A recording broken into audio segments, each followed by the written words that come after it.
Welcome guys to Inken DIY PH. This time sa ating vlog magkaroon tayo ng unboxing ng ating bar refrigerator. Brand dito guys is American Home. Kaya yun, kinuha natin dahil mayroon itong sale. So bubuksan natin guys sa ating unboxing, ipakita natin. Ayan guys.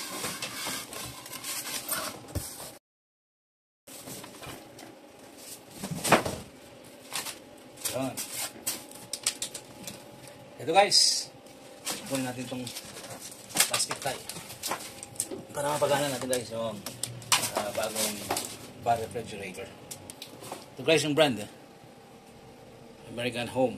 Meron siyang 5-year warranty sa compressor.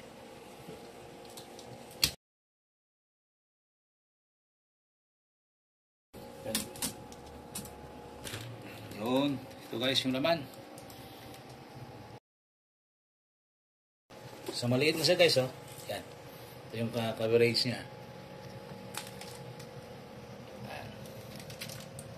So mayroon siyang kasama dito. So mayroon siyang dalang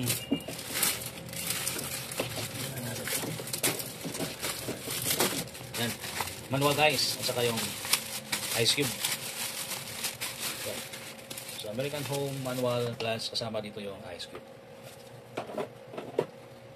So, ito guys yung yan, mga kulay, no, sasig na blue.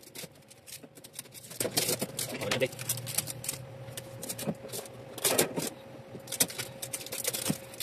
Okay. At ito yung kanya control guys, sa loob. Yan. Freezer niya. Oh, guys. Saka control.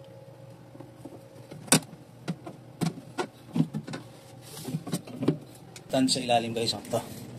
Yan. Yan, nakaangat din siya sa floor.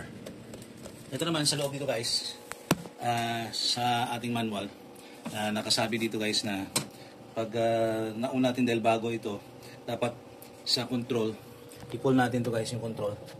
Tapos for 4 days, kailangan naka-full siya, tuloy-tuloy yung paggana. After 4 days, pwede na nating i-adjust ang control pababa. So yan, para ano natin yung compressor nito, ma-break in at maging maganda yung paglamig sa ating freezer. Okay, so ito guys yung kabuuan niya, na pictures. Ito yung yan. Maganda ito sa maliit na kwarto sa condo guys. Yan, tapos ito yung pintuan. Ito yung kanyang mga lalagyan ng stocks. Ito sa kanyang pintuan. Yan, tapos ito yung laman. Yan.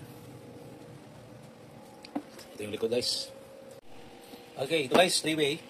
Kailangan itong adapter. So, kailangan meron tayong adapter. Yan. Alright. So, ito na yan. And then, dito na lang natin isaksak guys. Ito guys, nakasaksak na yung refrigerator natin na bar refrigerator. Ngayon, i-on na natin para matesting natin guys yung ating bar refrigerator. Yan. Yan. Dapat naka-full. Then, yan. Close na natin. Good for 4 days na naka-full yan guys. So yun lang po ang may share natin. American Home bar refrigerator, 78 watts.